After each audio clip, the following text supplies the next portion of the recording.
high school.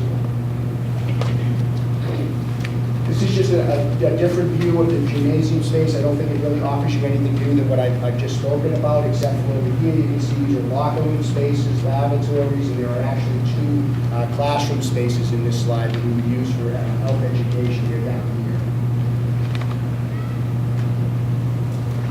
Science is an area that in the current high school is really, I would go so far as to say it is to a large degree, it is grossly underserved. We have 49 sections of science, 49 classes of science running at the high school this year, and we do that around 2 science labs. We're hoping to substantially increase that number to 6 in the new high school project, affording us, the opportunity to engage students in labs at a far greater level than we are right now. So what this slide represents is not only an increase in the number of labs available, but in the size of those labs. An existing science lab at the high school right now is around 825 square feet. The proposal for new labs is to combine lecture and lab together into 6 spaces of about 1,440 square feet each. This slide represents what we hope to accomplish through the new project with classrooms, when just general classrooms, reading, English, mathematics, foreign language, and the like. When the high school underwent a renovation in the late 1980s, early 1990s, what was done in order to afford more space was to divide what were at that time pretty decent sized classrooms, but to divide them either in half or in some cases 2/3 and 1/3 to achieve more classrooms, but the space was not increased at all. So what we now have is a very undersized classroom, some as small as 634 square feet, which creates 2 problems. Either it cannot be used all of the time because you can't really use them for classes exceeding 20 students in them, or when you do you're forced to have to use them, they become very congested. We're putting 23, 24, 25 students in a very undersized classroom. The new school project will allow for us to increase those classrooms all to an area of around 850 square feet, so a pretty significant increase. Sure. This is just more on the library. Again, our current, if you combine the 2 libraries, the current middle school and high school library has about 5,800 square feet. The new one will have 8,400 square feet. And I think of a library kind of like a kitchen in a house. It should be the focal point. It should be a nice place where people go, students and faculty, and that's what we're hoping to be able to achieve in the new library. Our librarians, both at the middle school and high school, have been meeting regularly to really design a state-of-the-art library media center, which I think will look different than our libraries do currently, very much so. And then a typical classroom, this just dissects it a little bit more, showing you the flexibility that the teachers will have to move furniture around. One of the best things that teachers like about having a flexible classroom is when they want to differentiate, when they want to do small group work, when they want to do stations, you can move a classroom like this around much quicker than you can the current classrooms. They also have breakout spaces for cooperative work and for projects, where a co-taught classroom, some kids could stay in the classroom with the teacher, some kids could go out with another teacher and work on some collaboration. This is also a teacher work area, so this would be a typical classroom wing with classrooms and a teacher work area. Another view of the typical classroom with some built-in wall storage, but then the flexibility to move the desks around and the bigger space to be able to do that. Thank you. You want to go up? Yeah, on the science lab, this is an example of one of those high school science labs, just a different view of it, gives you a little bit more detail. What's hoped to be accomplished here is that it's a space that's used in a variety of ways. It's laid out in this way right now, as though this is kind of the lecture side of the classroom, where the teacher might be instructing students on the lab that they're going to then later complete in the class, where they may go to the laboratory adjacent to the classroom and complete that lab. Again, with 6 of these as opposed to the 2 that we currently have, there's a significant increase in us to be able to accommodate the nearly 50 science classes that we offer at the high school, of which about 40 of them are lab-based sciences. This is a really poor slide, but That's the auditorium with the lights on. Yeah, right, this is just as the performance is going to begin. This is where the middle schoolers are all now performing their winter concert. This is supposed to be a better view of the auditorium. I apologize for the darkness of the slide, but essentially, I think the significant thing to be shown here is that this is an auditorium with about 210 more seats than we currently have at the high school. Again, this will be a shared facility with the middle school. The middle school has, as some of you may know, no true auditorium. They have more of a cafetorium, which is a combined cafeteria auditorium. This is a space that would then be allowed to, afforded to the middle school for its daily use as well. And it's a nice community space too, because with 652 seats, we see our, the ability for us to be able to stage performances for the community at a greater rate than we can now with the undersized auditorium that we have. Okay, I'm going to ask Janine Impano if she could walk you through. I apologize for my voice too, by the way. I usually sound much better than this. Before Janine starts, if I could just add, if you would like at any point to come up to the middle school and take a quick tour, if you've not seen the middle school recently and you'd like to take a quick tour, come up anytime. If I'm not available, I can find someone to give you a tour so you can see what it currently looks like and how it's set up.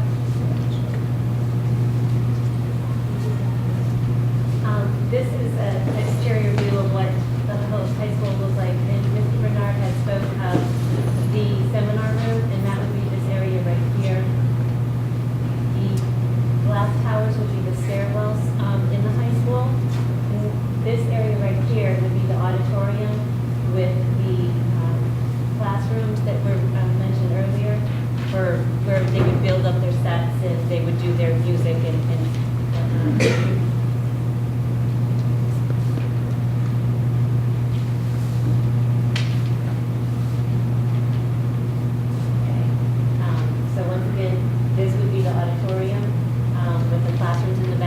where the music and whatnot would be taking place. And they also have rooms back there where they can make their backdrops and storage rooms for it, where currently the storage room is under the high school and what's called the pit.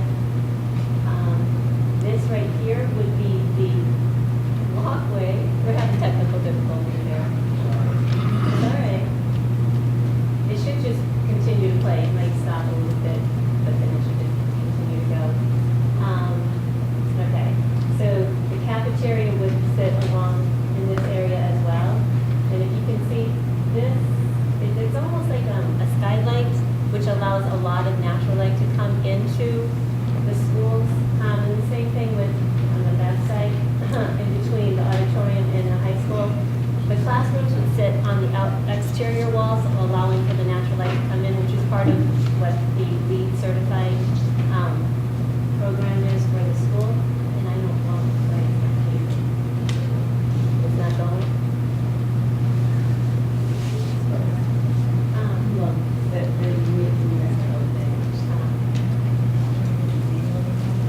don't know if it can.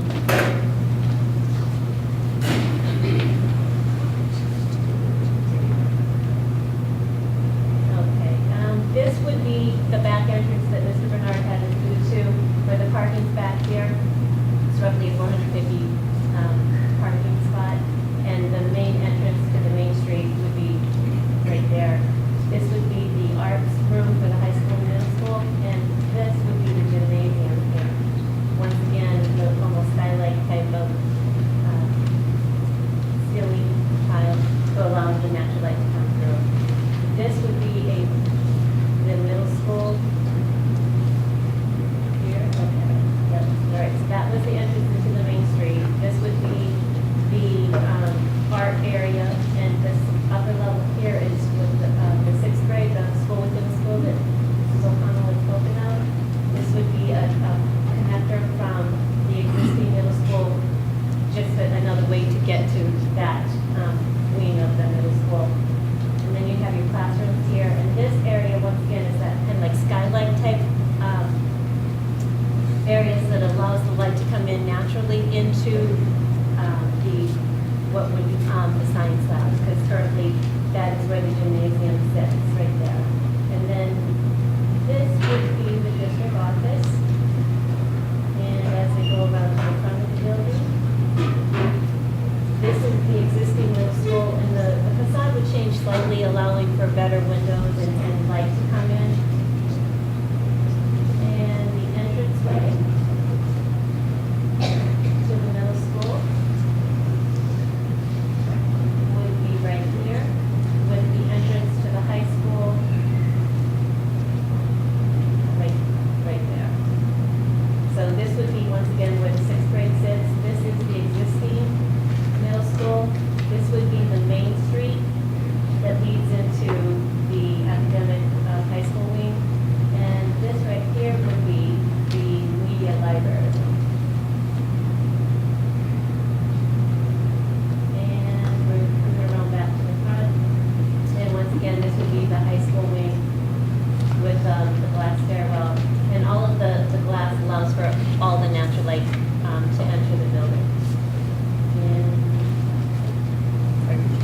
Street elevation would be basically if you were kind of like in the batch parking lot looking up.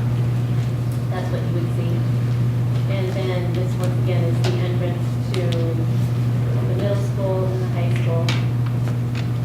And this would be the entrance from that Main Street, kind of the back of the building. Okay, thanks, Janine.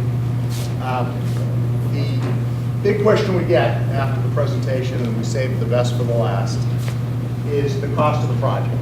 And the estimated cost of the project, for the entire project, that's the middle school, the high school, the core facilities, is between $105 and $110 million. We've narrowed it down pretty much to the $107, $108 million number.